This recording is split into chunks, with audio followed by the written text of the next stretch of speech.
totoo ang chismis guys. Bukas na ulit ang 4A Reyes Resort ng Norsagaray, Bulacan. Kung naghahanap kayo ng nature trip na malapit lang sa Metro Manila, ito na yung lugar na para sa inyo. Galaw-galaw naman, huy. 2025 na, hindi pa rin nakukulayan ang drawing nyo. Kayain na ang buong tropa, pati na rin ang buong pamilya at mag-overnight kayo dito sa 4A Reyes Resort. Madali lang naman mahanap yung lugar guys. I-type nyo lang sa Google Map ang Coral Elementary School. Pagdating nyo sa Coral Elementary School, dediretso pa kayo ng kaunti hanggang sa marating nyo na tong pasangang daan na to. Tapos kakanan na kayo dyan. Bali, ito rin yung way papunta ng Baraka, pero hindi na kayo aabot doon. Mga ilang metro lang ang layo neto, matatanaw nyo na yung signage ng 4A Reyes Resort. Sundan nyo lang yung mga signage na inilagay nila para hindi kayo maligaw. Bali sa tansya ko, meron ding haba na 2 kilometer ang rough road na to. Kayang-kaya naman to ng mga motor at ng mga scooter, pati na rin ng mga maliliit na sasakyan kagaya ng dala ko. Basta sisiguraduhin nyo lang na okay yung mga pressure ng mga gulong nyo. At siguraduhin nyo rin na okay ang kondisyon ng mga motor nyo at sasakyan. Pag may nakita kayong mga tali-tali, abutan nyo na lang. Hindi ko na maalala kung 10 pesos or 20 pesos ang binayaran namin. Bali, no entrance fee nga pala dito sa 4A Reyes Resort. Pero required nila na gumamit ng vest kapag maliligo sa ilog. 50 pesos lang naman, para rin naman yun sa safety. Kung may kasama kayong mga kids 2 years old pababa, free na yung life vest. 500 pesos yung mga cottages nila dito. Good for 8 to 10 packs na yun. Sa ngayon, wala pa yung mga floating cottage, pero 1,000 ang rent doon. Good for 10 to 12 packs na yun. Siyempre, sa nature trip na to, ay suot ko ang Python custom shirt. Lakas talagang maka-aura guys. Sa mga gusto tumesting, ilalagay ko ang link sa comment section. Kung gusto nyo naman mag-rent ng kubo, meron din sila dito.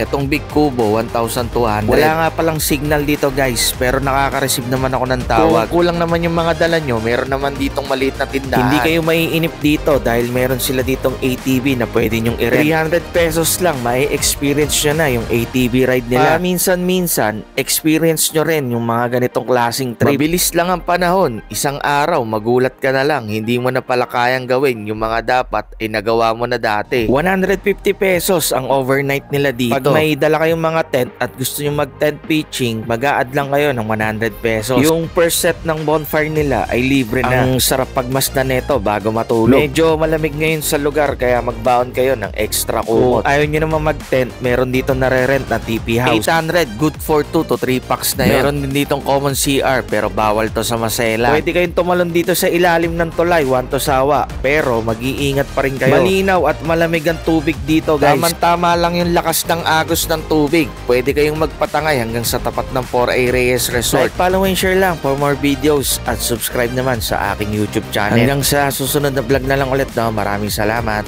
Bye-bye.